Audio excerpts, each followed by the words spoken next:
어떤 분이 툭하면 오늘이 생일이다라고 얘기하면서 식사를 얻어먹는 겁니다. 그래서 다른 사람이 이제 따지는 거예요. 어떻게 당신은 매일 생일이냐고.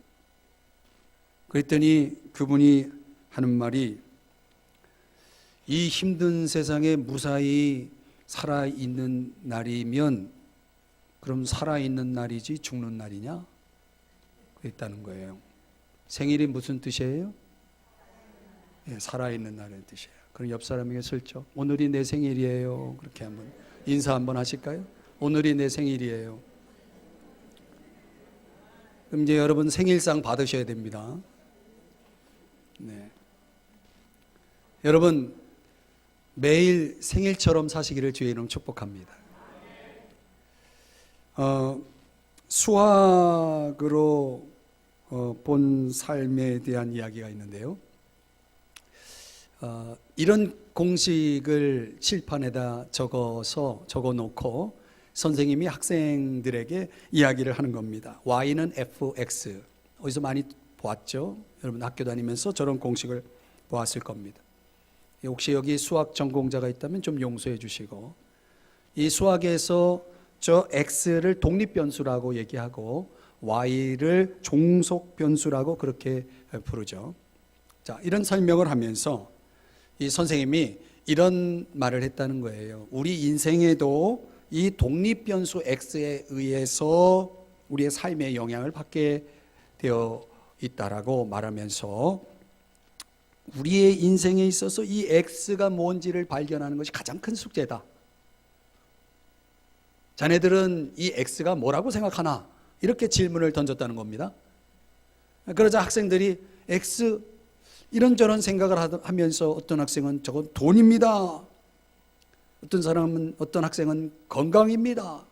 결혼입니다. 뭐 여러 가지 이야기가 나왔어요. 그런데 그 중에 어느 학생이 손을 들고 대답하기를, 선생님, 우리가 성탄절을 크리스마스라고 하잖아요. 그런데 표기하기를 엑스마스라고 표기하기도 하거든요. 그러니 X는 예수님 아닌가요? 맞습니까? 네. 여러분들이 너무 머리가 막 회전이 돼가지고 이 맞는지 안 맞는지 잘 몰라서 대답 못 하시는데, 여러분 우리 인생에 영향을 미치는 독립변수, 그분이 예수님 아닐까요? 여러분의 인생은 예수님으로 인해서 영향을 받나요? 예수님이 여러분의 인생 가운데 개입하시고 그 개입으로 여러분의 삶에는 영향을 받고 또 그 영향 아래서 살고 있는지를 묻고 싶어요. 만약 예수님의 그 독립변수에 의해서 내 인생에 영향을 받고 있다면 분명히 우리는 그 삶, 그 영향을 받고 있는 삶의 모습을 드러내고 있어야 한다는 거죠. 자, 오늘 성경 7절의 말씀을 우리가 읽었는데 한번 보시면 거기 이런 말씀이 나옵니다. 사람이 무엇을 심든지 그대로 거두리라. 한번 따라 하실까요? 무엇을 심든지 그대로 거두리라. 어떻게 거둬요? 그대로 거둔다는 거예요. 그러니까 심는다는 게 굉장히 중요하죠. 심음은 원인이고 거둠은 결과죠. 근데 이 심다라고 하는 헬라어 스페이로라고 하는 단어는 투자하다라고 하는 그런 뜻을 가지고 있어요. 투자하는 거예요. 여러분은 여러분의 인생을 어디에 투자하고 사시나요? 사람이 무엇에 투자를 할 때 그 사람이 어디에 투자할 것인가를 결정하는 데 있어서 그 사람이 생각하는 핵심 가치라는 게 있죠. 이게 중요하다라고 생각하면 그 가치를 위해서 투자를 마다하지 않죠. 무엇을 결정하는 데 결정적인 역할을 하는 게 내가 생각하는 핵심 가치죠. 그것이 결국 내 인생의 방향을 결정하는 것입니다. 근데 예수님께서 이런 말씀을 마태복음 6장에서 하고 계시는데요. 너희를 위하여 보물을 땅에 쌓아두지 말라. 오직 너희를 위하여 보물을 하늘에 쌓아두라. 너의 보물이 있는 곳에는 너의 마음도 있다라고 말씀을 하고 계십니다. 굉장히 중요한 말씀을 하고 있는 것입니다. 결국 예수님의 말씀은 나를 위해서 내가 어디에 내 인생을 투자할 것인가를 말씀하고 있는데, 예수님은 하나님 나라를 위해서, 하나님을 위해서 우리의 인생의 시간과 자원을 활용할 것을 말씀하고 있는 거죠. 왜 그럴까요?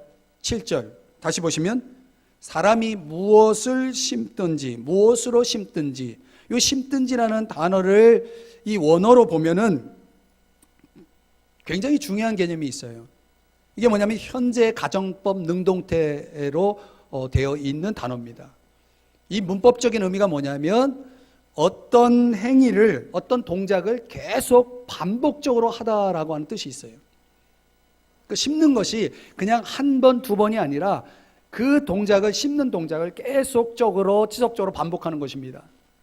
그런데 그 단어와 애안이라는 단어, 심다라고 하는 스페이로랑 뭐뭐 하든지라는 애안이라는 단어가 연결되어 있어요. 그리고 이 애안이라고 하는 단어는 미래의 어떤 결과를 만들어내는 그런 의미가 있거든요. 그러니까 이 애안 속에, 애안이라는 단어 속에는 뭐가 있냐면 뭐뭐 하든지라는 의미 속에는 지금 우리 인생은 결국 하나님의 심판을 향해서 가고 있다는 것을 강조하고 있는 것입니다. 결국은요, 저와 여러분이 복음을 듣고 믿고 성령을 받고 나서 신앙생활을 할 때 내가 내 삶을 어떻게 경영할 것이냐, 어떻게 투자할 것이냐라고 하는 이 문제는 결국 하나님 앞에서 내가 어떤 결과를 얻을 것이냐를 결정한다는 것입니다. 그래서 바울은 오늘 본문에서 우리 인생에 있어서 심고 거둠의 원리를 설명하면서 우리가 하나님의 심판을 대비하여 이 땅에 사는 동안 반드시 심어야 할 세 가지를 우리에게 가르쳐주고 있는 거죠. 일종의 투자입니다. 적어도 이 세 가지에 투자할 수 있어야 한다는 것입니다. 그것이 무엇일까요? 첫 번째는 모든 좋은 것을 심어야 합니다. 한번 따라 하십시다. 모든 좋은 것. 자, 오늘 이 말씀에 보면은 가르침을 받는 자는, 우리 교회 성도님들을 얘기하죠. 말씀을 가르치는 자와 말씀 사역자들을 얘기합니다. 그들과 모든 좋은 것을 함께하라. 자, 저를 보시죠. 이 말씀에 보면 모든 좋은 것, 여기 좋다라고 하는 이 단어가 아가도스라고 하는 단어를 쓰는데요. 이 단어의 사용은 뭐냐면 인격적으로 적용하면 하나님, 궁극적인 선이신 하나님을 가리킬 때 아가도스라는 단어를 쓴다는 거예요. 그래서 하나님 외에는 선한 분이 없다, 이런 말씀이 나와요. 하나님 외에는 선한 존재가 없다는 것입니다. 궁극적인 선의 성품을 가지고 있는 하나님, 좋으신 하나님이죠. 그런데 이것이, 이 아가도스가 사물에 적용될 때는 좋은 것, 유익한 것이라는, 유익한 선물이라는 뜻을 가지고 있어요. 그랬을 때 이 유익하다라고 할 때 이 유익성은 이런 거죠. 예를 들어서 예수님께서 이런 말씀을 했습니다. 하늘에 계신 너희 아버지께서 구하는 자에게 좋은 것을 주시지 아니하겠느냐. 믿으십니까? 하나님은 좋으신 분이기 때문에 그 좋으신 분은 우리를 위해서, 특별히 구하는 자를 위해서 주실 때에는 좋은 것을 주실 수밖에 없어요. 유익한 것, 필요한 것을 주실 수밖에 없다는 거죠. 그럼 마찬가지로 본문에서는 갈라디아 교인들이 그 갈라디아 교회의 말씀 사역자들의 필요를, 때로는 격려가 될 수도 있고, 때로는 재정적인 후원이 될 수도 있고, 때로는 그와 함께 동역하는 봉사가 될 수도 있고요. 그런 필요들을 뭐하라? 함께 하라라고 말씀을 하는 것입니다. 좋은 것을 함께 하라, 심으라 라고 말씀하는 거죠. 그러니까 말씀을 가르치는 사역자들은 복음을, 그리고 말씀을, 영적인 것들을 나눈다면 그것이 다 좋은 것들이죠.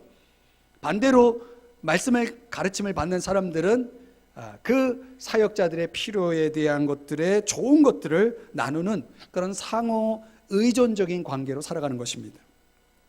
자, 성경의 예를 들면 이런 이야기가 있습니다. 엘리야라는 선지자가 구약에 나오는데요. 그 엘리야라는 선지자가 그 시대, 사역의 그 시대에 극심한 가뭄이, 기근이 있었습니다. 비가 내리질 않는 겁니다. 극심한 가뭄 속에서 하나님은 그 하나님의 사역자를 먹여주시기 위해서 그리시네가라고 하는 곳으로 안내를 합니다. 순종하여 그곳에 가서 하나님께서 먹이시는 그런 양식을 통해서 그가 계속 생활을 하죠. 그러던 어느 날 엘리야에게 하나님께서 말씀하시기를, 야, 너 이제 사르밧이라는 곳으로 가라. 거기에 한 여인이 있을 터인데 그 여인을 통해서 내가 너희에게 음식을 제공할 것이다 라고 말씀하십니다. 이 그리시네가에서 사르밧이라고 하는 거리는 무려 120km 떨어진 곳입니다. 이 운송수단, 이 교통수단이 없는 그 시대에 120km를 여행한다는 것은, 그 가뭄의 시대에 여행한다는 것은 굉장히 어려운 일이고 거의 불가능한 일입니다. 그런데 하나님께서 말씀하시기를, 야, 내가 한 여인을 통해서 너에게 먹을 것을 줄 거야 라고 분명히 하나님 말씀하셨어요. 그런데 엘리야는 그 먼 거리를 마다하지 않고 하나님 말씀에 순종해서 갑니다. 드디어 도착했어요. 그 여인, 하나님께서 말씀하신 여인의 집에 도착했습니다.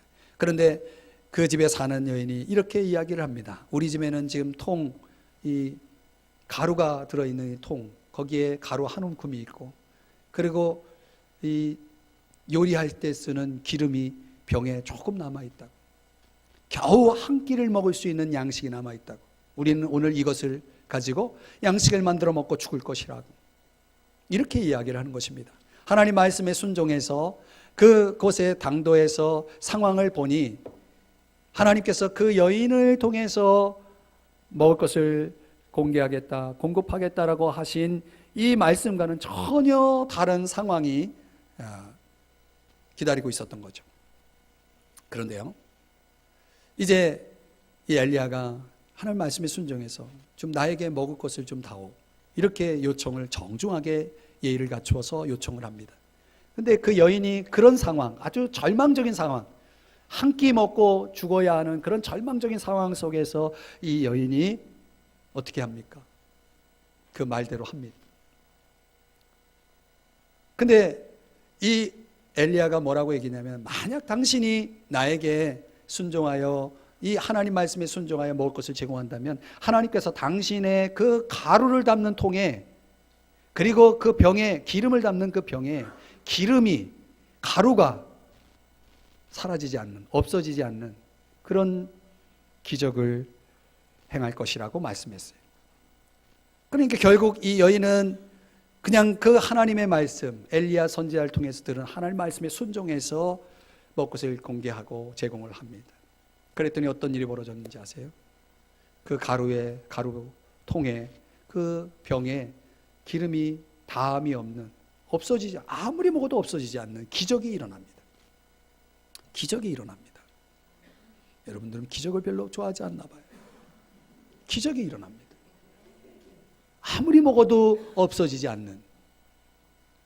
여러분, 여기서 우리가 기억할 것은, 이 엘리야라는 사람은 하나님 말씀하시니까 갔고, 사르밧이, 이 여인은 하나님 말씀하셨으니까 음식을 가지고 섬겼어요.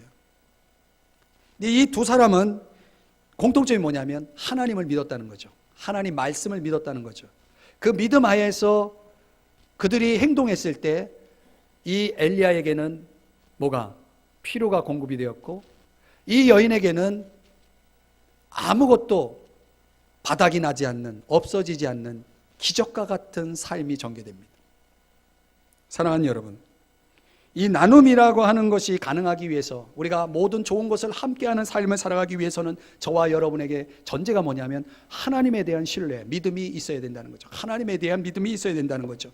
누가복음 6장에 보면 예수님께서 이렇게 말씀했어요. 주라, 그리하면 너에게 줄 것이니 곧 호의되어 누르고 흔들어 넘치도록 하여 너희에게 안겨주리라. 너희가 헤아리는 그 헤아림으로 너희도 헤아림을 도로 받을 것이니라. 한번 따라 하십시다. 도로 받을 것이다. 저는 이 말씀을 얼마나 많이 경험했는지 몰라요. 도로 받는 것. 청년 시절에 특별히 많이 경험했어요. 하나님은 우리가 심은 것을 도로 받게 하시는 것. 근데 도로 받게 하실 때는 내가 심은 것만큼 주시지 않고 후히 되어 누르고 흔들어 넘치도록 주시는 분이시라는 거예요. 투자할 만하죠? 우리가 할 것은, 중요한 건 뭐냐면, 그래, 주어야 된다, 나눠야 된다, 심어야 된다는 거예요. 그냥 심으면 안 되고 상대의 필요에 맞춰야 한다는 것입니다. 지금 엘리야가 필요로 했던 것은 먹을 떡이었다는 거죠. 컴퓨터를, 노트북을 갖다 주지 않았다는 거죠. 먹을 것이 필요했다는 거예요. 그 필요에 맞추는 것이 중요합니다. 어느 분 아내가 매출길에 나서 남편하고 같이 차를 타고 가는데 갑자기 남편에게 이렇게 말하는 거예요. 다림이 전원을 안 끈 것 같아요. 그래서 남편이 큰일 났다 싶어가지고 집으로 돌아와 보니까 전원이 꺼져 있는 거예요. 괜히 왔죠. 그리고 다음날 또 같이 외출을 하게 됐는데 갑자기 이 아내가 또 다림이 그러는 거예요. 또 깜짝 놀래가지고 또 설마 하고서 집에 와 보니까 또 전원이 꺼져 있는 거예요. 그럼 며칠 있다가 또 같이 외출하는데 또 아내가 뭐라 그래요? 다림이 그러는 거예요. 그랬더니 남편이 하는 말이, 내가 그럴 줄 알고 다림이 가져왔어. 여러분, 이 남편의 이 사랑 느껴지시나요? 여러분, 우리가 누군가의 약함을 보고 누군가의 필요를 느낄 때 중요한 것은 그것을 채워주는 삶을 살아가는 것이 중요하다는 것입니다. 우리 주님이 좋으신 분이에요. 좋으신 분이죠. 그렇죠? 그래서 우리의 필요를 아시고 우리에게 있어야 할 것을 아시죠. 우리의 약함을 아시죠. 그래서 늘 채워주시고 돌봐주시는 하나님처럼 우리도 그 하나님의 백성, 하나님의 자녀로 살아가면서 우리도 좋은 것을 어떤 사람의 필요에 맞추어서 나눌 수 있어야 된다는 거죠. 이상해요. 이런 사람이 있죠. 도와줄 능력이 있는 사람이 있죠. 그 도와줄 능력이 있는 사람에겐 언제나 필요를 가진 사람을 붙여주신다는 거죠. 필요와 능력은 만나게 되어 있습니다. 서로 연결되어 있는, 가까이 붙어 있는 그런 관계라는 거죠. 오늘 하나님께서 저와 여러분이 말씀을 가르치는 자, 하나님의 사역에 전임하고 있는 자들의 필요에 대해서 여러분들이 민감할 것을 말씀하고 있어요. 오늘 설교가 좀 외람되지만 그런 본문이에요. 이게 이런 설정이 되어 있어요. 오늘날 하나님의 사역자들, 극히 0몇 프로에 해당되는 사람들, 교회가 대형 교회고 정말 생활이 넉넉하여 정말 우리가 볼 때에도 좀 마음에 시험이 들 만한 그런 수준의 삶을 살아가는 그런 사역자들이 있는 건 분명합니다. 그러나 거의 8, 90%는 그렇지 못한 그런 수준으로 삶을 살고 있다는 거예요. 성도들은 몰라요. 대형 교회 목사님들처럼 산다라고 착각하면서 그렇게 목사님들을 평가하는 경우가 많아요. 절대 그렇지 않습니다. 서민층 중에도 우리가 목회자들은 거의 구제 대상에 있는 목회자들 수준으로 살아가는 사람들이 거의 대부분이에요. 그런데 오늘날 그런 시대에 제대로 필요가 채워지지 않는 사람들이 이제 목회를 내려놓고 일반 사회로, 일반 직장인으로 나가고 있다는 것입니다. 이제 계속해서 이런 흐름으로 가면은 하나님의 말씀을 가르쳐줄 사역자들을 찾기가 어렵습니다. 우리 교회 유치부 사역자를 구하는데 몇 달이 걸렸어요. 안 옵니다. 왜? 이렇게 헌신하여 살아가는 이런 자리가 그들에게는 그들의 경제력을 해결할 수 없기 때문에 하나님의 사역을 하는 사람들이 점점 없어지고 있어요. 불행한 일이죠. 자, 여러분, 심은 대로 거둔다. 무엇을 심을 것이냐라고 할 때 여러분들에게 그 첫 대상으로 오늘 바울은 말씀을 가르치는 자들의 필요에 대해서 좀 민감하고 관심을 갖고 모든 좋은 것을 심으라고 그랬어요. 여러분들이 지금 설교하는 저에게 잘해달라는 얘기를 지금 하고 있는 것이 아니라 오늘 성경이 상황이 그런 거예요. 갈라디아 교회 성도들이 하나님의 말씀을 가르치는 자들에 대해서 소홀히 여기고 있었던 거죠. 그들 돌아보지 않고 있었던 거예요. 결국은 그 몫이, 그 영향이 어떻게 오냐면 자기들에게 오는 거죠. 그래서 오늘날 하나님의 사역자들이 말씀을 연구할 시간에, 기도해야 될 시간에 돈을 벌러 나가는 거죠. 사역들이 이루어지겠습니까? 좋은 것을 심는 여러분 되시기를 주의 이름으로 축복합니다. 두 번째는 무엇을 심을 것이냐? 성령을 위하여 심어야 된다는 것입니다. 8절, 자기의 육체를 위하여 심는 자는 육체로부터 썩어진 것을 거두고, 이게 더 메시지라고 하는 번역본으로 보면은 이렇게 말합니다. 다른 사람의 사정은 아랑곳하지 않고 하나님을 무시하고 이기심을 심는 사람, 그 사람은 잡초를 거둘 것입니다. 사랑하는 여러분, 이 육체를 위하여 심는다라고 하는 죄악된 본성 사르크스, 자기 욕망의 만족을 위해 살아가는 사람들이 그들의 인생의 만족을 위해 탕진하고 낭비한 것에 있어서 그들이 거둘 것은 썩어질 것, 즉 파괴적이고 멸망적인 푸드라, 이것을 추수하게 될 것이다 라고 하는 것입니다. 이미 우리는 이 5장 19절 이하에서 6장 2절까지 지난주에 살펴본 본문에서 그 파괴적인 것들, 썩어질 것들이 무엇인지를 여러분들이 다 살펴보았습니다. 그러니까 자기의 욕망, 다른 사람은 아랑곳하지 않고 자기 이기심을 위해 살아가는 사람들에 의해서 벌어지는 결과물들은 다 파괴적인 멸망적인 것들이 될 것이다 라고 하는 것이고, 반대로 성령을 위하여 심는 자는 영생을 거두리라. 이게 무슨 뜻이냐면 더 메시지 번역으로 읽어드리면, 하나님께 대한 응답으로 심고 그것을 키우는 일을 하나님의 영 성령에게 맡기는 사람은 참된 삶 곧 영생이라는 알곡을 거둘 것입니다. 자, 이런 말이에요. 자, 저를 보시죠. 여러분, 성령을 위하여 심는다라고 하는 것은 결국은 하나님께서 기뻐하시는 그런 삶을 위해서 하나님 앞에 기도하면서 하나님의 응답이 있죠. 기도의 응답을 통해서 그걸 가지고 사람들을 위해서, 하나님을 위해서 살아가는 것입니다. 그래서 철저하게 내 안에 있는 성령님에게 내 삶을 맡기고 그분의 인도하심 속에서 순종하여 살아가는 것. 그랬을 때 이들의 투자는, 성령을 위한 투자는 이런 것들이 되겠죠. 자기의 영적인 성장을 위한 투자, 또 다른 사람들이 구원받고 하나님의 자녀가 되고 하나님의 백성으로 성장하여 나아갈 수 있도록 돕는 그런 투자, 나를 위한 투자와 다른 사람, 또 하나님 나라를 위한 투자를 이야기합니다. 자, 여러분, 현대 대중문화를 살펴보면은 여러분들이 느끼겠지만 굉장히 스피드합니다. 광고를 보더라도 15초로 그 임팩트한 내용을, 메시지를 담아서 사람들, 소비자들의 마음을 끌어당기죠. 이런 장면들이 이 대중문화 속에 아주 수많은 컨텐츠를 가지고 쏟아져 나오고 있습니다. 사람들, 현대인들은 뭘 원하냐면 당장에 많은 정보를 원하고, 그리고 그들의 어떤 욕망을 채워줄 그런 것들을 찾습니다. 그 짧은 시간에 쏟아지는 그 컨텐츠의 양이, 하루에만 쏟아지는 양이 어마어마하다고 해요. 제가 읽고 있는 그 책에 의하면.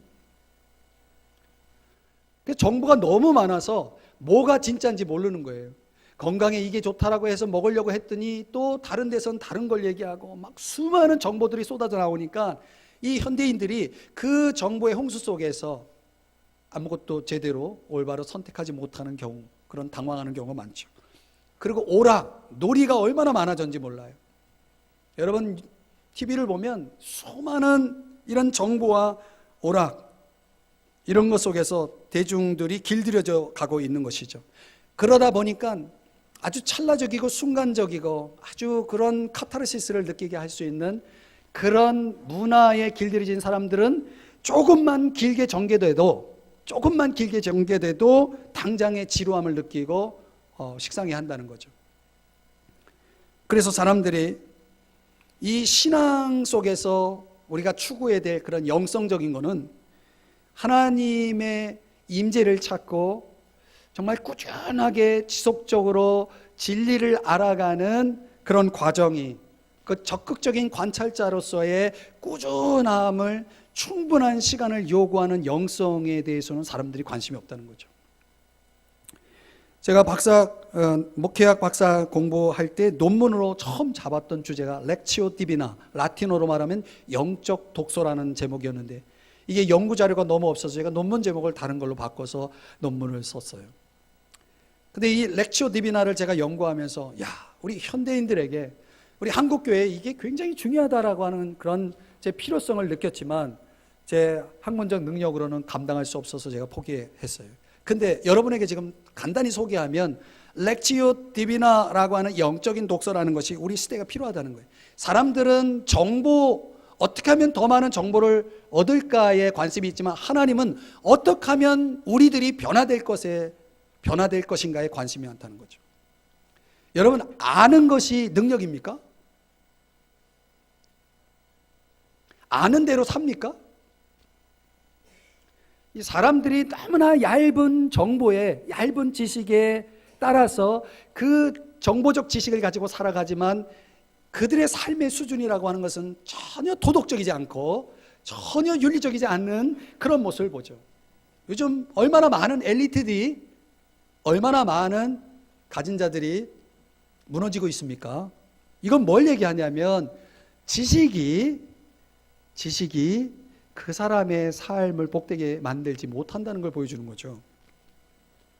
그래서 하나님은 우리에게 성경을 주셨고 영적인 그런 자료들을 주셔서 우리로 하여금 성경을 알아가는 자가 아니라 성경이 나를 알아가도록, 하나님을 알아가는 자가 아니라 하나님이 나를 지배하도록 하는 변화된 마음, 변화된 삶을 살아가기를 하나님이 원하신다는 거죠. 그러기 위해서는 뭐가 필요하냐면 충분한 기도가 필요해요.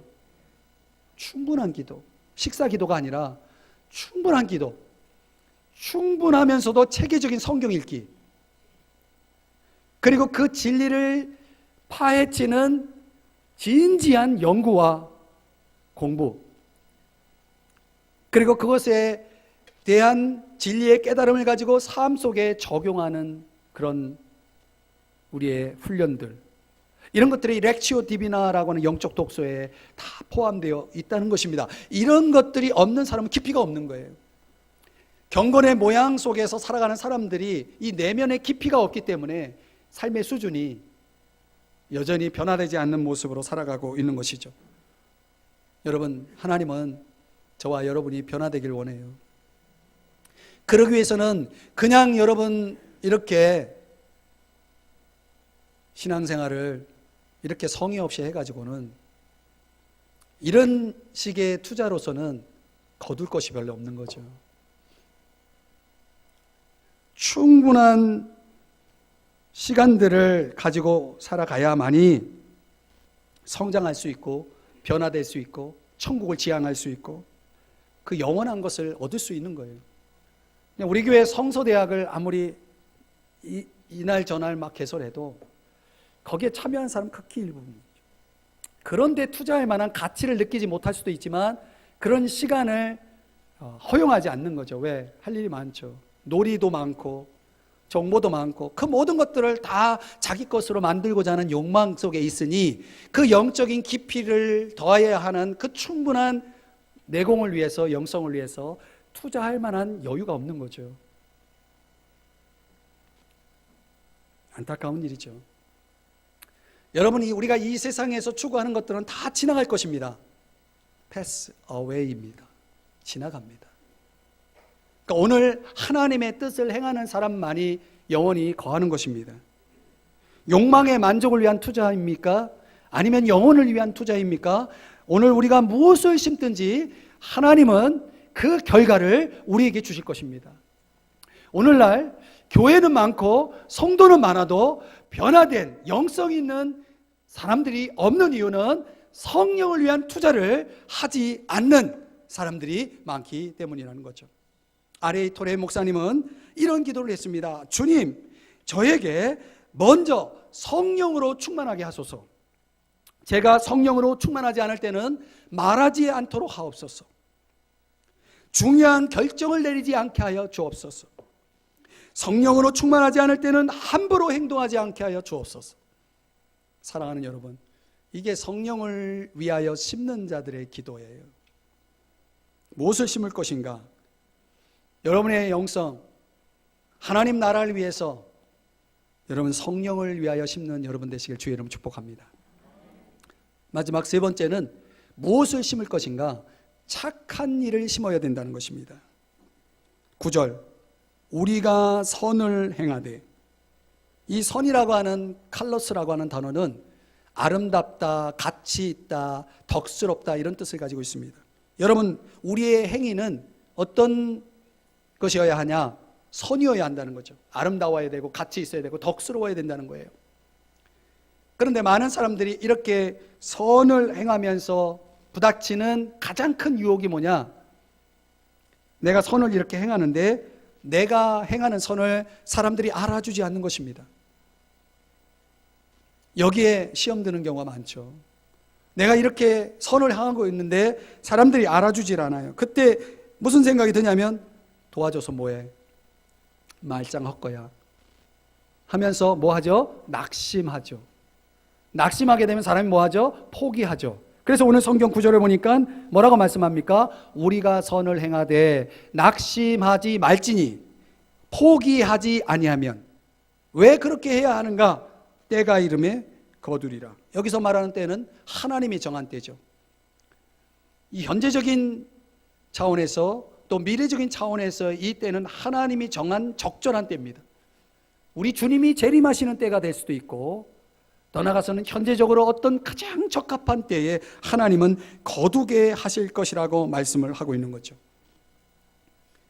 10절 여기 보면은 착한 일을 하라. 어떻게? 기회 있는 대로. 이 카이로스라고 하는 단어가 여기 사용되는데요, 이건 뭐냐면 기회 있는 대로니까 가정법적 의미예요. 기회라는 것은 항상 있습니까?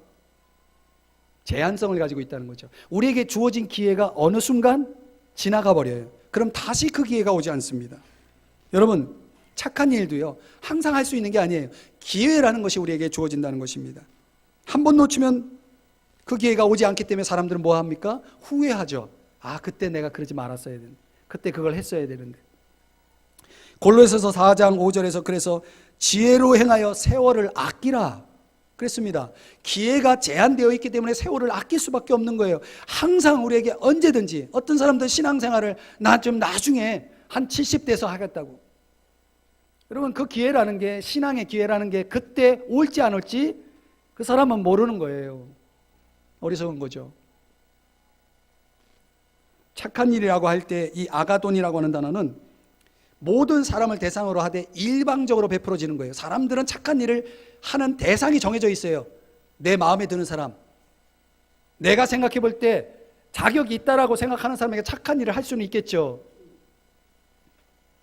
그런데 여러분, 이 아가돈이라는 이 단어는 일방적으로 베푸는 자비와 동족이래요. 그러니까 일방적이라는 것은 그 사람이 내 착한 일을 받을 만한 자격이 있든 없든 상관없이, 그래서 모든 이라고 그랬어요. 모든 이는 믿는 사람이든 믿지 않는 사람이든 다 포함하는 거죠. 거기에 10절 끝부분에 보니까 더욱 믿음의 가정들에게 할지니라. 착한 일을 믿는 사람 믿지 않는 사람 모든 사람에게 공평하게 우리가 대상 가리지 않고 해야 되겠지만, 더욱 최고로 무엇보다도 믿음의 가정, 즉 하나님 믿는 사람들을, 가정들을 위해서 착한 일을 하라고 말씀을 하고 있는 거죠.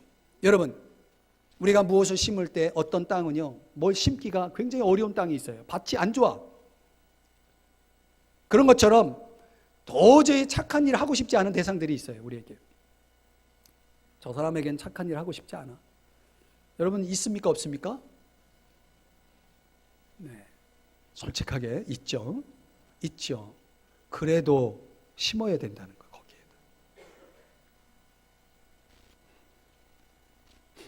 미국 뉴욕 대학교의 연구진이 한 실험인데요, 알파벳 E 실험이라는 게 있어요. 이 실험을 위해서 모집된 사람들 두 그룹으로 나누는데, 하나는 권력자 집단이고 또 하나는 피권력자 집단인데, 이 권력자 집단에게는 명령을 한 것을 기억하게 했고, 피권력자 집단은 명령을 받은 것을 기억하게 했어요. 그리고 그들에게 알파벳 E를 상대가 잘 보이도록 쓰라고 했대요. 근데 그 결과가 어떻게 나왔냐면, 다 쓰는데 이 알파벳 E가 자기가 보이는 대로 알파벳 E를 쓴 그 사람들이, 권력자 집단이 2배 이상 나왔다는 거예요. 그래서 이 실험의 결과로 볼 때 권력이라고 하는 것은 역설적이지만 자기중심적이다 이렇게 얘기했어요. 그러니까 사람이 높아질수록, 사람이 더 많이 가질수록 그 사람은 더 이기적인 사람이 될 수밖에 없다는 거죠. 근데 우리는 반대로 생각하죠. 더 높아지면 높아질수록, 가지면 가질수록 그 사람들이 더 많이 베풀어야 되고 더 많이 착한 일을 해야 된다고 생각하는데, 이 알파벳 이 실험에 의하면 반대라는 거죠. 실제로 착한 일을 하는 사람 보세요. 가진 사람인가? 우리가 사회가 보잖아요. 아프가니스타니투스, 좀 용어가 길죠. 아프가니스타니투스, 이게 무슨 용어냐면 도덕적 질병을 가리키는 용어라는 거예요. 이 도덕적 질병의 의미가 뭐냐면 뭔가 나누어주는 의미 있는 행동을 할 수 있는 그런 진정한 기회는 저 먼 곳에 있다라고 생각하는 거래요. 그러니까 이런 사람들이 이 아프가니스타니투스, 이게 이름이 용어가 어려워요. 이 용어의 질병에 걸려 있는 사람들은 착한 일을 하고자 할 때 아주 극적인 순간, 그 가치 있고 아주 극적인 순간을 항상 기다리고 있다는 거예요. 근데 그런 기회가 와요, 안 와요? 잘 안 와요. 그 기다리면서 도덕적인 근육이 쇠퇴된다는 거예요. 결국은 착한 일을 하지 못한다는 거죠. 이 도덕적 질병에 걸려 있는 사람들은 기회를 복은 하지만 결국 아무것도 하지 않는 사람이 되어버리는 것입니다. 그래서 바울은 뭐라고 얘기했냐면 기회 있는 대로. 기회가 언제 있어요? 가까이 있다는 것이에요. 내 주변에 있다는 것입니다. 상담학자 클라인베리라고 하는 사람은 인간이 가지고 있는 힘 가운데 베품의 힘을 강조합니다. 베품의 힘. 여러분, 이런 이야기가 있어요. 중소기업 사장인데 사업이 망했어요. 파산 신고를 하고 이제 사업 실패하고, 이 50대 이 후반에 있는 이분이 이 가정을 꾸려 나가야 되는데 큰일 났잖아요. 그래서 잘 나가던 사장이 이렇게 됐으니 이제 막노동을 하는, 막막해서 어쩔 수 없이 그냥 그런 노동 현장으로 나간 것입니다. 근데 사람들이, 동네 사람들이나 내 주변에 아는 사람들이 있을까봐 먼 곳에 가가지고 일을 하는 거예요. 어느 날 점심시간에 식당을 찾아서 사람들이 볼까봐 창피해가지고 골목골목을 찾아서 작은 식당을 찾아 들어섰다는 것입니다. 문을 열고 들어서자 아차했답니다. 왜? 그 작업복, 아주 지저분한 작업복 차림으로 그 식당에 갔는데, 작은 식당이니까 가격도 쌀 줄 알았는데 아주 비싼 넥타이 부대들이 들어와서 식사하는 식당이었다는 거예요. 순간 명색의 사장이었던 이 사람의 자존심이 있어서 들어왔다 그냥 나갈 수가 없는 거예요. 저는 한때 그런 적이 있어요. 너무 비싸가지고 물 마시고 이 핑계 저 핑계 대고서 그냥 나온 적이 있어요. 그런 식당이 있잖아요. 여러분 그 상황을 아시겠죠? 그러니까 이분이 체면 때문에, 자존심 때문에 나갈 수는 없고, 먹자니 비싸고, 근데 넥타이 부대들이 있으니까 이 초라한 복장의 이 사장이었던 사람이 편안하게 식사를 할 수 없어서 저 구석자리에 가가지고 조용히 몸둘 바를 모르고 있는데, 어느 그 손님으로 왔던 어느 직원, 이 어떤 직장, 회사 그 직원 복장을 하고 있는 어느 아가씨가 물병을 가지고 오더니 물을 따라주면서 물 드세요, 이렇게 인사를, 미소를 지으면서 이런 친절을 베풀더래요.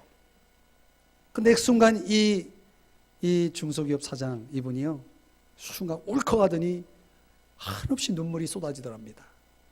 왜요? 너무 고마워서, 자기 알아주고 자기에게 미소 지어줘서 너무 고마워서. 여러분 아십니까?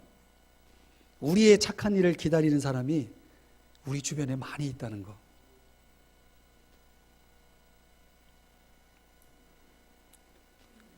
어느 가족이요, 유원지를 다녀오는 길에 밤이 돼가지고 어두컴컴한데 길을 가는데 앞에 이상한 그림자가, 물체가 어두운데 그 비춰지는 거예요. 그래서 뭔가 이상해가지고 내려서 봤더니 피투성이 된 젊은 청년이 신음하고 있는 것입니다. 이거 사고를 당했구나. 차 사고를 당한 거죠. 빨리 119에 전화하고 경찰에 전화해서 신고하고 집으로 갈까 생각하다가 이 사람 내버려 두면은 이 사람 죽을 것 같아요. 그래서 가족들 보고 그 현장에 그냥 내리라고 그러고, 어두운데 거기도 내리라고 그러고, 그 청년을 태우고 급하게 병원을 가는데 작은 병원이니까 중환자라고 안 된대요. 그래서 큰 병원으로 가서 수속 밟고 또 치료받게 한 다음에, 그리고 이제 현장으로 돌아보니까 가족들이 없는 거예요. 시간이 너무 많이 지난 거예요. 그 걱정이 돼가지고 이 가족들이 어떻게 됐나 걱정이 돼가지고 차를 몰아서 집으로 가고 있는데, 집 근처에 왔는데 저 멀리 보이는 자기 집에 불이 나고 있는 거예요.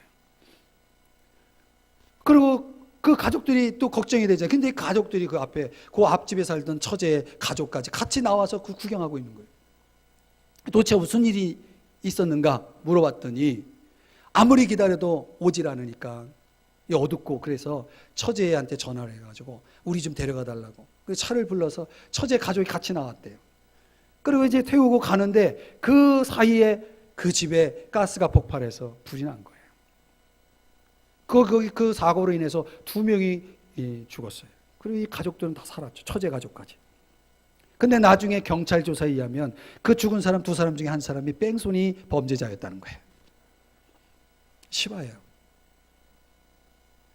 그러니까 이 이야기, 이 실화의 이야기 속에서 우리가 보는 건 뭡니까? 한 남자는 이 사고를 당한, 이 버려진 이 사람을 살리려고 그냥 분주하게 움직였다가, 그 사람을 도우려고 했다가 자기 가족 살리고 처제 가족까지 살리고, 자기만 살겠다라고 내팽개친 뺑소니 친 이 사람은 가족과 같이 죽었다는 거예요. 사랑하는 여러분, 우리는 아셔야 됩니다. 무엇을 심든지 거두는 법이에요. 거두게 돼 있어요. 바라트 아난드라고 하는 이 하버드대 교수의 책이 작년 연말에 번역되어 나왔는데, 컨텐츠의 미래라는 책이에요. 제가 이 책은 이 경제, 경영학 그런 분야의 책이기 때문에 좀 꺼렸는데, 가까운 사람이 추천해줘서 그 책을 보다가 굉장히 참 의미 있는 그런 내용들을 봤어요. 그게 뭐냐면, 우리 시대는 컨텐츠의 시대는 지나갔고 이제 커넥션의 시대로 가야 된다. 이게 무슨 얘기냐면, 내가 최고의 제품을 만들어내는 것이 성공의 관건이 아니라 그 제품을 어떤 사용자와 어떤 기능으로 어떻게 그 제품을 연결시키느냐에 따라서 그 기업이 살고 죽는 것이 결정난다는 거예요. 그러니까 최고를 만들어낸 것보다 더 중요한 것은 연결하는 게 더 중요하다는 거예요. 그래서 지금 세계를 지배하고 있는 기업들을 보면은 넷플릭스, 아마존 사장이 드디어 빌 게이츠의 그 수입을 능가했다고 그러죠. 세계 1위가 됐다고 그러죠. 아마존, 유튜브, 애플, 이런 기업들이 다 컨텐츠에서 어디로 갔냐면 커넥션으로 갔다는 거예요. 그래서 이 교수가 주장하는 내용이 뭐냐면, 주력 상품 하나를 만들어서 그걸 지키려고 하는 시대는 끝났다. 그것을 어떻게 주변에 확장시킬 것인가에 대한 기회를 찾아야 된다. 전략적으로 찾아야 된다. 이런 전체적인 포트폴리오를 만들어내는 사람이 살아남을 것이다 라고 하는 그런 내용의 책이에요. 굉장히 두꺼운 책인데, 가만히 들었고 보니까 신앙도 마찬가지죠. 우리 인생도 마찬가지예요. 지금 내가 어떤 컨텐츠를 가지고 나의 욕망을 위해서, 나의 이기심을 위해서 살아가느냐보다 더 중요한 것은 뭐냐면, 나를 통해서 내가 가지고 있는 컨텐츠를, 내가 가지고 있는 능력, 내가 가지고 있는 소유, 내가 가지고 있는 은사를 통해서 이것을 기회 있는 대로 어떻게 누군가에게 연결시킬 것이냐에 따라서 우리의 영원한 삶이, 우리의 현재적인 삶이 결정날 수 있다라고 하는 개념으로 제가 깨달아집니다. 사랑하는 여러분, 말씀을 정리해요. 무엇을 심든지 어떻게 돼요? 그대로 거둬요. 어떤 것을 심을 것인가는 누구의 선택입니까? 나의 선택이죠. 그러나 여러분, 그 결과는 다를 것입니다. 좋은 것을, 하나님의 말씀 사역자들의 필요를 위해 좋은 것을 심으십시오. 나와 다른 사람들의 신앙, 하나님 나라를 위해서, 성령을 위하여 심으십시오. 모든, 특별히 믿음의 가정들을 위해서 착한 일을 심으십시오. 그런데 조심하세요. 낙심할까, 포기할까 조심하세요. 하나님의 때가 되어지면 오늘 우리는 도로 받을 것이고, 아주 풍성히 받을 것이고, 영생을 거둘 것이고, 하나님의 상을 받을 줄 믿습니다. 여러분 모두가 한 분도 예외 없이 심은 대로 거둘 줄 믿습니다. 우리 다 같이 자리에서 일어나서 찬양 부르고 기도로 마칩니다. 언젠간 율동을 하면서 이 찬양을 불렀는데요. 제가 율동하면서 찬양할게요. 사랑해 주님이 날 사랑하시네. 내 모습 이대로 받으셨네. 사랑해 주님이 날 사랑하듯이 나도 여러분을 사랑하며 섬기리. 기도할게요. 하나님 아버지,